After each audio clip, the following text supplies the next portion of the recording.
आपण मानक समस्त आम पाकशाला चैनल को बहुत बहुत स्वागत। आसतु आज आम डालीबरार एक रेसिपीटी बनई नेबा। आपण माने तो डालीबरा अनेक थर बजार खाइथिबे, किंतु किभଳି भाबरे आपण एही डालीबरा को सहज प्रणाली रे घरे बनई पारिबे सेति पई मु किछि टिप्स और ट्रिक्स एहा मध्यरे शेयर करिछि। आपण माने थरे देखि नियंतु, देखिबे आपणकर डालीबरा निश्चित बजार भଳି टेस्टी बनिबो और क्रिस्पी बनिबो। तो आपणकर डालीबराटी देखिए ऊपर भाग क्रिस्पी रहिबो, भीतर भाग टाण और नरम रहिबो। आपण घरे थरे निश्चित ट्राए करिवे। तो डाली बरा बनेबा पई मु कोन करिछि ना, प्रथमे मु 3 कप बुट डाली को बुतुरे नेछि। मु एथिरे बुट डाली रो यूज करूछि। तो बुट डाली बुतुरी जिबा परे आपण एथिरु पानी अंश तक सब छाणी देबे और एथिरे टिके भी पानी रहिबा को देबे नाही। एबे आमे बुट डाली को नै कि एहा को गोटे ग्राइंडिंग जार रे दे देबा और सेथिरे टिके भी पानी न दे कि आपण केवल बुट डाली ही देबे और केवल बुट डाली को दे कि आपण एहर गोटे पेस्टी बनै नेबे। तो आपण ध्यान रखिबे जे बुट डाली को आपण पूरा फाइन करिकि बाटिबे नाही, आपण दरखंड करिकि बाटिबे। देखंतु मु किछि बुतुरुथिबा बुट डाली को रखिछि, जहा मु परे ए बुट डाली पेस्ट रे बरा बनेबा समय रे पकेबी। बुट डालीटी को मु एही भले टेक्सचर रे बाटी नेछि, अर्थात टिके एहा फाइन पेस्ट होइछि और एथिरे दरखंड हेकि चना सब गोटी गोटी की रहिछि। यही भाव में आपण मध्य बाटी नेबे। बाटी सारिबा परे आमे कोन करिबा ना, को गोटे पात्र को ट्रांसफर करिदबा। एहा सहित मु किछि पियाज, कंचा लंका, धनिया पत्र, कुशल शाग, भृसंग पत्र को काटिकी नै जाइछि।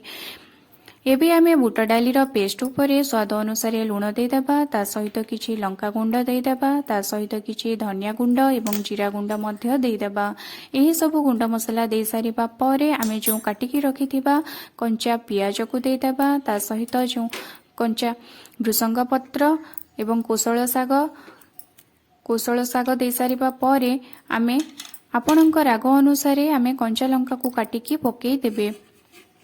ए सब दे सारिबा परे आमे किछि धनिया पत्र दे देबा। एबे आमे ए सब को एही डाली बरार पेस्ट रे भलो भाबरे गोळेई की नै जिबा। भलो भाबरे गोळेई नेबा परे मु एथिरे हळदी एवं अदा रसुण छेचा पकेइबा पई मु भूली जाइथिली। तो परे मु एथिरे हळदी गुंड दे देउछि।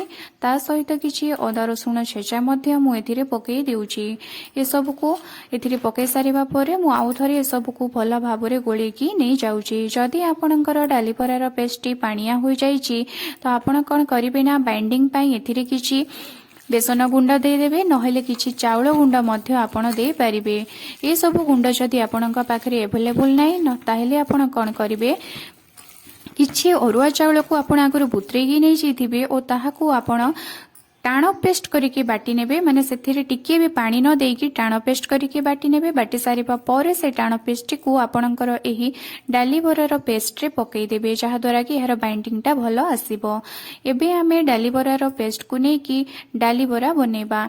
डाली बरा बनेबा पई आमे किछि डाली बरार पेस्ट नहीं जिबा, ताको हाथ रे एमिति गोल गोल करिबा ओ हमर अन्य एक हाथ रे याको धीरे धीरे रखिकी धीरे धीरे ता ऊपर आमे प्रेस करिबा, जहा द्वारा कि हमर डाली बरार शेप होई जिवो। नहेले आपण कोन करिवे, याको गोल गोल करि सारिबा परे थाली ऊपर रखिकी धीरे धीरे ऊपर आपण प्रेस करिवे, जहा द्वारा एहा डाली बरार शेप नेबो।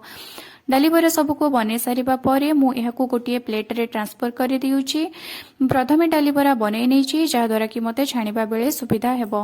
एबे आमे कड़ाई रे किछि तेल नै जिबा ओ ताहाकू गरम हेबा पई छाडी देबा। तेल थरे भलो भाबरे गरम होई सारिबा परे आपण गैस रो फ्लेम को लो किंबा मीडियम फ्लेम रे ही रखिबे।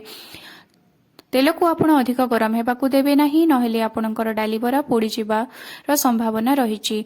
एबे आमे गरम तेल रे धीरे धीरे गोटी गोटी करी डाली बरा को पकेइबा। मने रखिबे तेल को आपण मीडियम आंच रे ही रखिबे, काहेकि ना मीडियम आंच रे तेल रखिले आपणकर डाली बरा धीरे धीरे भितरु सिजिबो और धीरे धीरे ऊपरी भाग क्रिस्पी हेबारे लागिबो। नहेले आपणकर डाली बरा जदि तेल अधिक गरम थिबो तो आपणकर डाली बरा कोन हेबो, पकेइबा संगे संगे ही एहा ऊपरु क्रिस्पी होई जिवो, ऊपर भाग शीघ्र होई जिवो, भीतर भाग कंचा रहि जिवो। एणु आपण तेलर गरम को आपण देखिकी माने मीडियम आंच रे ही रखिबे।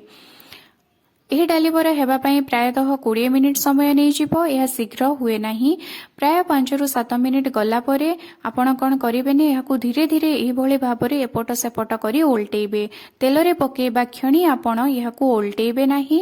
ତେଲରେ ପକାଇବା ପରେ ପ୍ରାୟରୁ 5ରୁ 7 ମିନିଟ୍ ପର୍ଯ୍ୟନ୍ତ ଆପଣ ଏହାକୁ ଏହିଭଳି ଭାବରେ ହିଁ ଛାଡ଼ି ଦିଅନ୍ତୁ। 7 ମିନିଟ୍ ଗଲା ପରେ ଦେଖିବେ ଆପଣଙ୍କର ଡାଲି ବରା ଧୀରେ ଧୀରେ ଟିକେ ଟିକେ କ୍ରିସ୍ପି ହେବାରେ ଲାଗିଛି। ସେହି ସମୟରେ ଆପଣ ଏହାକୁ ଏପଟ ସେପଟ କରିବେ। ଏହାପରେ ଆପଣ ଏହାକୁ ଆଉ 7 ମିନିଟ୍ ପର୍ଯ୍ୟନ୍ତ ଧୀରେ ଧୀରେ ସିଝିବା ପାଇଁ ଛାଡ଼ି ଦିଅନ୍ତୁ। ଦେଖିବେ ଆପଣଙ୍କର ଡାଲି ବରା ଭିତରୁ ଧୀରେ ଧୀରେ ସିଝିକି ପରେ ଉପର ଭାଗ ଲାଲ ହେବାକୁ ଲାଗିବ। ଯେତେବେଳେ ଆପଣଙ୍କର ଉପରି ଭାଗ ଧୀରେ ଧୀରେ ଗୋଲ୍ଡେନ ବ୍ରାଉନ୍ ହେବାକୁ ଲାଗିବ, ସେହି ସମୟରେ ଆପଣ କ'ଣ କରିବେ ନା ଏହାକୁ ଗୋଟେ ପାତ୍ରକୁ କାଢ଼ି ଆଣିବେ। ନହେଲେ ଯଦି ଆପଣ ଚାହୁଁଛନ୍ତି ଆହୁରି ଅଧିକ ଏହାକୁ ଲାଲ କରିବା ପାଇଁ, ଆଉ ଟିକେ କ୍ରିସ୍ପି କରିବା ପାଇଁ, ତ ଆପଣ ଏହାକୁ ଆଉ ଟିକେ ତେଲରେ ରହିବାକୁ ଦିଅନ୍ତୁ। ଦେଖନ୍ତୁ ଆମର ଡାଲି ବରାଟି ଗୋଲ୍ଡେନ ବ୍ରାଉନ୍ ହୋଇଯାଇଛି। ପୁରା ପରଫେକ୍ଟ ରେଡ୍ କଲର୍ ଆସିଲା ପରେ ଆମେ ଏହାକୁ ଗୋଟେ ପାତ୍ରକୁ କାଢ଼ି ଆଣିବା।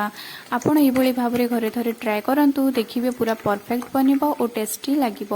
ଟିପ୍ସଟି ହେଉଛି ଆପଣଙ୍କର ଡାଲି ବରାର ବେଟରଟି ଯଦି ପାଣିଆ ହୋଇଯାଉଛି ତ ଆପଣ ସେଥିରେ ଚାଉଳ ଗୁଣ୍ଡ ବା ବେସନ ଗୁଣ୍ଡ ଟିକେ ୟୁଜ୍ କରନ୍ତୁ। ଆପଣ ଯଦି ନୂଆ କରି ଏହା ବନାଉଛନ୍ତି ତ ତେଲର ଆଞ୍ଚକୁ ଆପଣ ମିଡ଼ିୟମରେ ରଖନ୍ତୁ, ଅଧିକ ଗରମ ହେବାକୁ ଦିଅନ୍ତୁ ନାହିଁ ଏବଂ ଗୋଟି ଗୋଟି କରି ଡାଲି ବରାକୁ ପକାନ୍ତୁ। ଡାଲି ବରା ପକାଇ ସାରିବା ପରେ ଆପଣ ସଙ୍ଗେ ସଙ୍ଗେ ଏହାକୁ ଗୋଳାନ୍ତୁ ନାହିଁ। ଡାଲି ବରାକୁ ତେଲରେ ଏହିଭଳି ଭାବରେ ହିଁ ପ୍ରାୟତଃ 5ରୁ 7 ମିନିଟ୍ ପର୍ଯ୍ୟନ୍ତ ପକାଇ ସାରିବା ପରେ ଆପଣ ଛାଡ଼ି ଦିଅନ୍ତୁ। 7 ମିନିଟ୍ ଗଲା ପରେ ଦେଖିବେ ଆପଣଙ୍କ ଡାଲି ବରା ଟିକିଏ କ୍ରିସ୍ପି ହୋଇଯିବ। ସେହି ସମୟରେ ଆପଣ ଗୋଳାନ୍ତୁ। ଏହାକୁ ପ୍ରାୟତଃ 20 ମିନିଟ୍ ପର୍ଯ୍ୟନ୍ତ ଆପଣ ଧୀରେ ଧୀରେ କୁକ୍ ହେବା ପାଇଁ ଦିଅନ୍ତୁ।